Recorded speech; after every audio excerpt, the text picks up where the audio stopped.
नमस्कार दोस्तों, मैं राहुल शर्मा आप सभी का हार्दिक अभिनंदन करता हूं टेक्स्ट बुक के प्लेटफॉर्म पर। मोहम्मद अली जिन्ना के देश पाकिस्तान का सपना चकनाचूर हो गया है। जी हां दोस्तों, पाकिस्तान लंबे समय से सोच रहा था, सपना देख रहा था कि वो भी एक दिन ब्रिक्स संगठन का मेंबर बनेगा। लेकिन दोस्तों, मेंबर बनने से पहले ब्रिक्स संगठन का पार्टनर बनना होता है।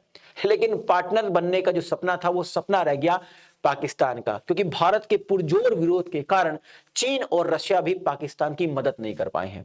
क्योंकि पाकिस्तान लंबे समय से चीन और रूस की हाजी हजूरी कर रहा था कि ये दोनों देश उसकी मदद करेंगे ब्रिक्स संगठन में उसका पार्टनर बनने के लिए।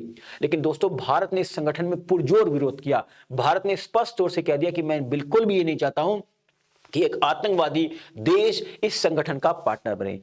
जिस तरीके से भारत ने समय समय पर इस पाकिस्तान से संबंधित स्टेटमेंट दिए ब्रिक्स में, उससे चीन और रूस काफी पीछे हट गए। उन्होंने किसी भी तरीके की पाकिस्तान की मदद नहीं की। इस बात से पाकिस्तान की जनता बहुत नाराज है और पाकिस्तान की सरकार से सवाल जवाब कर रही है कि अगर चीन हमारा साथ नहीं देता है तो हम भी क्यों नहीं चीन का विरोध करते। अब उनकी जनता को कौन समझाए भैया, यानी पाकिस्तान की जनता को कौन समझाए कि आप चीन के कर्जे में दबे हुए हो, उसका पैसा कहां से लौटाओगे। तो चीन तो मनमर्जी करेगा ही। चीन का नहीं मन किया तो आपको ब्रिक्स संगठन में पार्टनर नहीं बनने दिया। तो आज इसी न्यूज को अच्छे समझने की कोशिश करेंगे कि ब्रिक्स संगठन के जो पार्टनरशिप का दर्जा था वो पाकिस्तान को नहीं मिला, लेकिन एक दूसरे मुस्लिम कंट्री तुर्की जो समय समय पर कश्मीर का राग अपनाया करता था, जैसे उसने कश्मीर का राग अपनाना बंद किया, कश्मीर पे स्टेटमेंट देना बंद किया, तुरंत ही उसको ब्रिक्स संगठन का पार्टनर बना लिया गया। यानी ब्रिक्स संगठन में भारत की जबरदस्त चलती है भैया। आज इसी न्यूज को अच्छे से डिटेल में समझने की हम कोशिश करते हैं। लेकिन दोस्तों, मैं आपको कई सारे न्यूज़पेपर की जो स्टेटमेंट है वो बता देता हूं।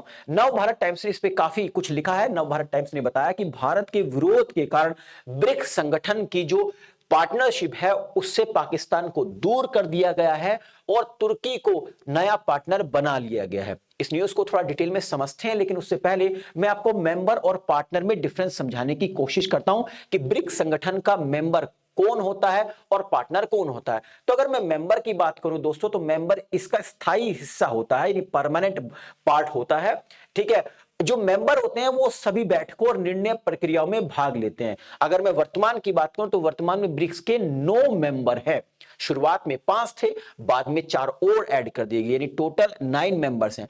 और अगर पार्टनर की बात करूं तो देखिए, पार्टनर जो है अस्थायी हिस्सा होते हैं, यानी कि ये परमानेंट पार्ट नहीं होता है ब्रिक्स का। लेकिन नॉर्मली क्या होता है, जो इनका शिखर सम्मेलन होता है, जो समिट होती है हर साल में या एक कुछ साल में, उस पे इनको विशेष आमंत्रण या सहयोग के आधार पर इन्हें शामिल किया जाता है। ये देश संगठन के कुछ विशेष कार्यक्रमों या परियोजनाओं में भाग ले सकते हैं, लेकिन इनको वोट देने का अधिकार नहीं होता, क्योंकि मान लीजिए ब्रिक्स ने किसी इशू पर, ब्रिक्स संगठन में वोटिंग चल रही है, तो इनको वोटिंग देने का कोई अधिकार नहीं है। तो जो आपके मेंबर हैं वो परमानेंट पार्ट होते हैं, जबकि जो आपके पार्टनर होते हैं वो क्या होते हैं, अस्थायी होते हैं, वो परमानेंट नहीं होते। आइए इसको थोड़ा सा और समझते हैं। अब देखिए, जो मैंने आपको न्यूज बताई है उसको अपडेट किया है रशिया ने। रशिया ने बताया है, देखिए आप देख रहे होंगे यहाँ पे दिसंबर 24 2024 की न्यूज है, यानी कल की ही न्यूज है, जिसमें बताया गया, बाकायदा रशिया ने कंफर्म किया है कि 1 जनवरी 2025 से ब्रिक्स के 9 पार्टनर शामिल हो जाएंगे ब्रिक्स संगठन में, जिसका उसने नाम दिया Belarus, Bolivia, Cuba, Indonesia, Kazakhstan, Malaysia, Thailand, Uganda और उज्बेकिस्तान। ये आप 9 देशों के नाम सुन रहे होंगे। लेकिन दोस्तों, जो अपडेट आया है इसके अंदर, जिससे चीन, जो पाकिस्तान है यानी चीन का जो दोस्त है, उसका चेहरा मुरझा गया है। स्पष्ट तौर से रशिया ने यहां भी कहा है कि अभी तक ये कंफर्म नहीं था, लेकिन अभी कंफर्म कर दिया गया है। 4 और पार्टनर शामिल किए हैं, जिसमें अल्जीरिया, नाइजीरिया, टर्की और वियतनाम है, यानी कि ये 4 और देश भी अब जुड़ गए हैं पार्टनरशिप में ब्रिक्स संगठन के। यहां तक बेसिकली क्या था दोस्तों, 13 पार्टनर बनाए जाने थे, जो अक्टूबर 2024 में जिसका अनाउंसमेंट किया गया था, जिसमें से 9 के नाम तो स्पष्ट तौर से बता दिए गए थे, बाकी 4 के नाम नहीं बताए गए थे, जिससे पाकिस्तान को ये उम्मीद थी कि अंत में हो सकता है हमें भी इसका इन्विटेशन मिल जाए। लेकिन अब ये स्पष्ट हो गया है कि पाकिस्तान का इसमें नाम नहीं है। इसमें नाम दिया गया है, वो दिया गया टर्की का। अब टर्की के राष्ट्रपति जो है एर्दोगन साहब, वो समय समय पर कश्मीर कश्मीर कश्मीर का राग अपनाया करते थे। अब लंबे समय से टर्की भी ब्रिक्स संगठन का पार्टनर बनने की कोशिश कर रहा था। पहले पार्टनर बनना पड़ता है, उसके बाद आप मेंबर बन सकते हैं, यानी कि मेंबर बनने के लिए आपको पार्टनर बनना जरूरी है। तो टर्की भी लंबे समय से इसका पार्टनर बनने की कोशिश कर रहा था। क्यों बनना चाह रहा था, तो अब इसके बारे में बताता हूं कि कितना महत्वपूर्ण संगठन है। अब दोस्तों, जब वो कश्मीर कश्मीर कश्मीर अपना रहे थे तो भारत पुरजोर विरोध करता था। तो जिसकी वजह से टर्की भी इसका संगठन इस संगठन का पार्टनर नहीं बन पा रहा था। लेकिन अब लंबे समय से देखने को मिला है कि एर्दोगन साहब जो तुर्की के राष्ट्रपति है, उन्होंने कश्मीर से दूरी बना ली, यानी वो कश्मीर पर कोई भी राग नहीं अपना रहे थे। तो इसकी वजह से क्या हुआ दोस्तों, भारत ने इनका अपोज नहीं किया ब्रिक्स में, और ये तुरंत ही क्या हो गए, इसके पार्टनर बन गए। लेकिन इस पाकिस्तान का पुरजोर विरोध किया भारत ने इस ब्रिक्स संगठन में, जिसकी वजह से चीन पीछे हट गया। और रूस को तो आपको पता ही है, रूस को भी भारत के विरुद्ध जाता नहीं है, तो चीन ने दूरी बना ली।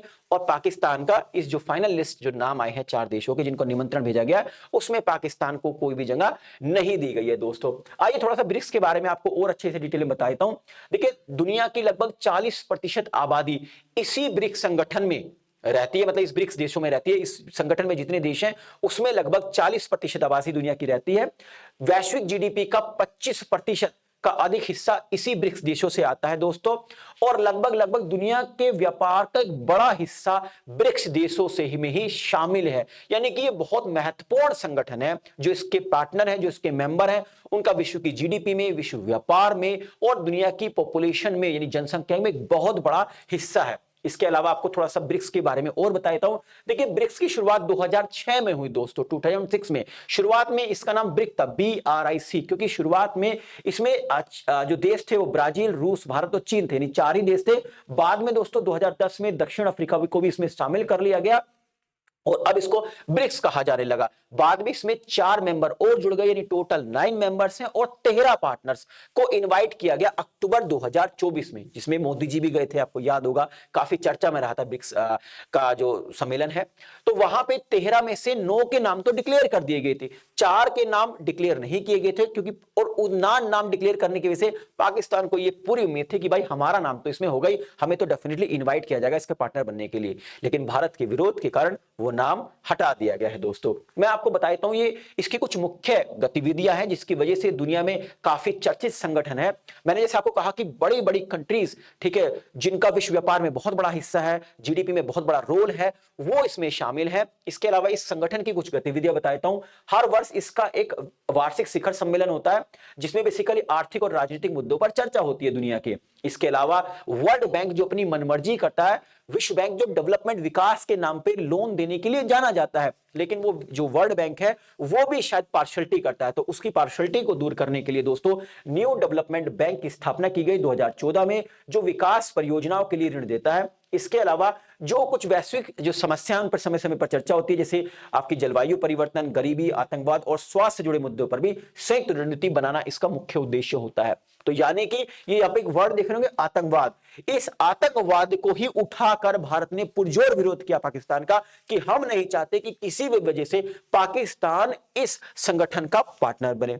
और बाकी सारे जितने भी मेंबर्स कंट्रीज थे उन्होंने भारत की बात को माना, इवन चाइना ने भी माना और पाकिस्तान को फाइनल लिस्ट में नाम नहीं आने दिया दोस्तों पार्टनरशिप की, जिसकी वजह से पाकिस्तान की जनता काफी नाराज है अपने परम मित्र चीन से। पाकिस्तान की जनता कहने लगी कि अब समय आ गया है कि हमें भी चीन का विरोध करना चाहिए। तुम्हारी औकात है क्या, तुम चीन का विरोध कर लोगे? अपनी जीडीपी देख लो, उनकी जीडीपी देख लो। आपके यहां तो शायद सुई भी नहीं मैन्युफैक्चर की जाती, तो आप कैसे क्या कर सकते हैं आगे? ठीक है, तो आई थिंक आपको चीजें समझ में आ गई होंगी जो आप इंफॉर्मेशन में आप तक पहुंचाना चाहता था। जाने से पहले एक इंफॉर्मेशन और देता हूं आपको। अगर आप यूपीएससी 2025 की प्रीलिम्स की तैयारी कर रहे हैं, यूपीएससी 2025 की एग्जाम की प्रिपरेशन कर रहे हैं, तो मैं आपको इस सैटरडे को लेकर आया हूं कंप्लीट इंडियन इकोनॉमी मैराथन।